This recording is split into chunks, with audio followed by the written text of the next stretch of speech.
All right, so now we are at the main part. How you have to build a portfolio. See, this is the biggest doubt that everybody has. How do you build a portfolio? And what is the process behind building one? So in this module, we will be discussing about what a portfolio means, what are the essentials, and how you have to build one. Without wasting further time, let's go. See, basically, what is a portfolio? A portfolio is basically a collection of all your work at a single place, right? So your portfolio should be doing all the talks. Like no matter what you say about your skill set, until unless you have a proof that backs it up, it's of no use. All right. Portfolio is just your collection of work that you send to the client. So for example, you are a video editor and the client asks for your portfolio. So your portfolio would contain all the edited videos that you have done or created so far. Simply, if you are a social media manager, your portfolio would contain all the results, the insights, the increase in traffic that you were able to generate for your clients or for yourself. So that is your portfolio. Anything that proves that you can do this task or you can pull it off is a part of your portfolio. I hope that's clear now. See, what are the advantages of having a portfolio? Many people initially as a beginner, I have seen like when I was a beginner too, and now also I have seen beginners doing this thing that they do not create a portfolio before they start pitching. Now see, portfolio is the main ingredient in your freelancing journey. When you are talking about a portfolio, you have to arrange all your skills in such a manner that it tells the client exactly what he is looking for. Now, for example, I'm a writer and I'm applying to a client for travel and tourism articles. So I should have my portfolio in which I have the travel and tourism articles written down. I have to send it to the client, and after that only the client will figure out whether I'm the right fit or not. A portfolio is the only thing that differentiates you from the herd as a beginner, because many beginner freelancers don't have one, and it is really essential to have one. Because see, the portfolio gives you a chance to present your skill set in front of the client in a very good manner. Secondly, it helps you stand out among the other applicants, as we have told, and third, you have your whole work history in a single place. So there are various ways you can make your portfolio. We will be discussing them later on, or if you want, I can tell you right now. But if I tell you right now, it will be a lot overwhelming. So we will be discussing it later on. A portfolio is a must if you want to be a professional freelancer, and if you want to last long in this game, you have to build a portfolio. What all a portfolio contains? See, so portfolio I suggest you to have in PDF format or on websites like Wix, or there is a new tool in the market. It's called Passion Bits. Don't worry, if possible, I'll take you to my screen and I'll show it over there as well. So in there you can create your portfolio. So how does a portfolio looks like? See, it contains your introduction. So firstly, you need to tell about yourself, who you are, what you do. Like I have given these templates, so don't blatantly copy paste, please. Because if everybody copy paste this like hi, I am a content writer, you will no longer be unique. Take inspiration, create your own. So your portfolio's introductions should be about you and what you do, because everything when you talk with the client or send anything to the client, it is all about client. It is client centric. Even if your introduction, like we have mentioned here, that a content writer for blog websites, that means that the client is looking for content writers and you are one of them. That's how you have to introduce. Secondly is work samples. Now see, this is where a lot of beginners get trouble, that how do we create our work samples? We have no clients, we have no work, how do we create samples? See, creating samples is very easy. You just research about a particular topic, you read the first or second search page of Google, read the search result page, you go through the articles and you come up with your own. That will showcase your knowledge. Now it doesn't mean you go on to paraphrasers, you control C control V paraphrase and take it out. No, that's proper bullshit. You will never succeed as a paraphraser writer, never ever. Don't blatantly copy paste somebody else's work in your portfolio, because it really hampers your credibility. Now you will think how the other person would know. See, you can fake that you are very good at your job, you have given results, you can do this, you can do that. But when the client will work with you, he will find out that you are nothing but a person full of crap. So that's not something that you have to do. Okay, so in work samples you have to show your published work or anything that you have created. See, I have given a numerous situations here. You can go through them. That if you are a writer, you need to have a Google Doc. Google Doc, as in it should have links in one doc. I don't like sending particular docs to a lot of links to the client. I just want it to be simple and easy. However, I don't prefer Google Docs and G Drive no more. It's better you can go on Wix, wix.com, and you can create your portfolio for free. It is very easy. It looks a little bit professional and it's absolutely free. Secondly, if you are a marketer, then you must provide the metrics that shows conversions or the search traffic you bought, or it should show the skill set that you carry. And the same is the case with video editors or website developers. So you need to send your work samples to the client. Thirdly is the results. What happened after you worked on it? See, in this case, this is kind of a case study as well, that you tell the client that what all you have done for the previous clients, how they were benefited, and what all results you delivered. Okay, I'll focus on it again. What all you delivered to the client. Because this is how a client chooses a freelancer when he has to hire. He chooses the one who he finds is capable, who has already done the job. Okay, that's how you have to showcase your results in such a manner that you can go with the before and after format. Have I written? Yeah, I have written it as well. You can go with the before and after format, like for example, if you are a marketer, so take the before snippets, so like the day you join the client, take the before snippets and show them what you did for the previous client. And if you don't have any client, make yourself as the client and do it for yourself. If you are a social media marketer and you don't have any other client and you create content on your social media, that is your portfolio. That is your portfolio. It's that simple. It's not necessary that you need to work with somebody in order to get work samples or results, right?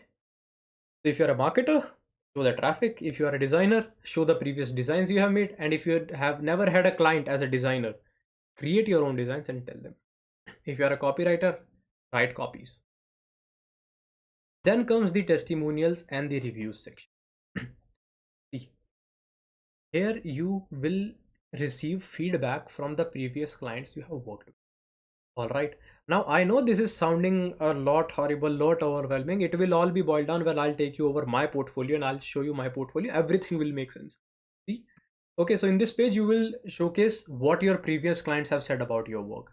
Because what happens is testimonials are the real game changers.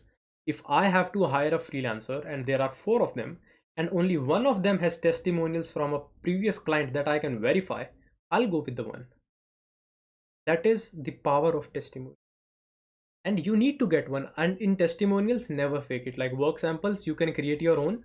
Testimonials, never ever create it, because there are a lot of clients who like to verify the testimonials, because it is a social proof. Testimonial is a big deal. So testimonial is just like if you have worked with me, so I give feedback about your work on your profile, and never ever take testimonials on WhatsApp, Instagram, all that crap. Always take it on LinkedIn or anywhere else where it is verifiable, where the other person can verify your client.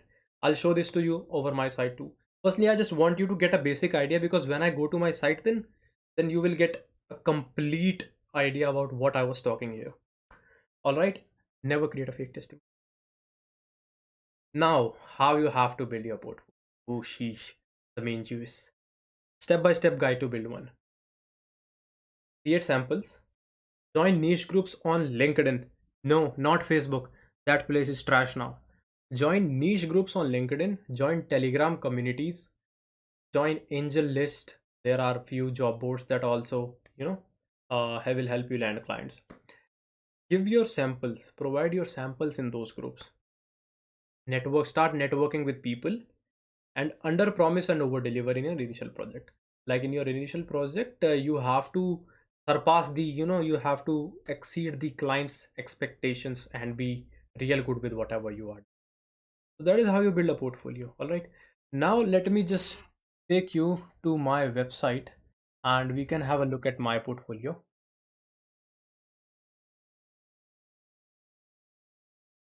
You see right now, like this is my personal website, so this is my portfolio. Like whenever I have to get web3 clients, this is my portfolio. So when I head on to the portfolio section, What I told you, first one should be about your introduction. So as this is my website, already has my introduction on the homepage, right? So the introduction part is done. The second part was about the work samples. So see, work samples, the results I delivered, and the testimonials. These were the four parts, right? Introduction is done. Work samples, here are the work samples. You see this section, hashtag check out my work. These are the work samples. When you talk about the results and the testimonials, here we have the results and testimonials. So that is how you have to create your portfolio. Like this was one of my previous clients. I'm still working with them.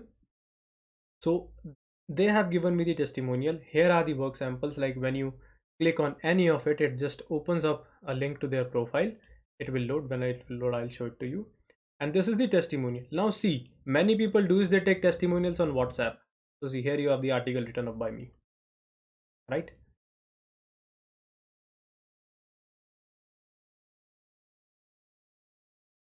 Here you have the article that I had wrote. Now how do you verify it was written by me? Because their manager, the marketing manager, has left me a recommendation. Now how do you verify it? You just click it here and you will be redirected to my LinkedIn profile, where you can just scroll down below and you see here the recommendation section. I have a lot of them. So here you will find Dani. Where is she? Yeah. Vaibhav is one of the most responsible and writers I've worked with. He has deep knowledge. So now here you verify it. All right. So that is why I have given my social proof in a public domain that anybody can verify it. And the same thing is I want with you. Like if it was just here and I had not linked it, how would you know it was real or not? That is the thing. And the same case is with this one. Previous client experience, the results we are delivering. So what about the results? You will ask, what about the results? See, the impact is created by the kind of projects I'm working. These are all multi-million dollar companies. Their valuation is in millions and they have a good community. Like Lord Token has a community of 68k. See, okay, it's fallen down by 63k. That doesn't make any, but yeah, that is the thing. You have to make yourself presentable and stand out. Now what makes me stand out is click on any profile to verify the authenticity, and when they click they go on my LinkedIn, and when they go on LinkedIn they find from the somebody's from the founder, somebody's the vice president, is a legal manager, the marketing growth user. So you can verify everything that you want to have. That is the thing. So I guess that is it for this module. I hope you get an idea about how you have to build a portfolio. Or what we can do is let us just wait. See, these were the platforms I was talking about. You can just create your portfolio on Passion Bits.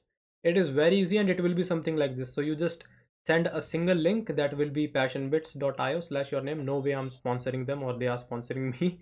It is just a good tool that I had came across and I really like that freelancers can use it. I was working with them initially. Like I consulted them twice or thrice, I can't remember.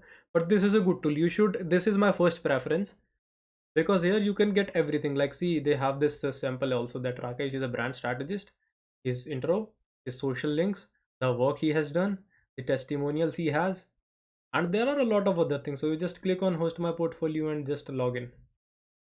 Second one would be Behance. This is for basically website designers and all the people who have visual stuff, so they can create over their portfolio here. Clients can hire them. And for content writers it would be Contently by far. You can just host your portfolio over here, and that's completely, it's pretty good. Like you can just host your portfolio over here and everything will go pretty much. So yeah, that is all about it. That is how you have to make your portfolio. I have shown you mine, and that's how it is.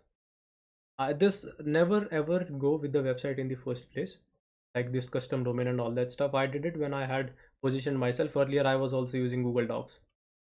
All right, so that is pretty much it for the portfolio, and now we will be going more deeper into the real topics.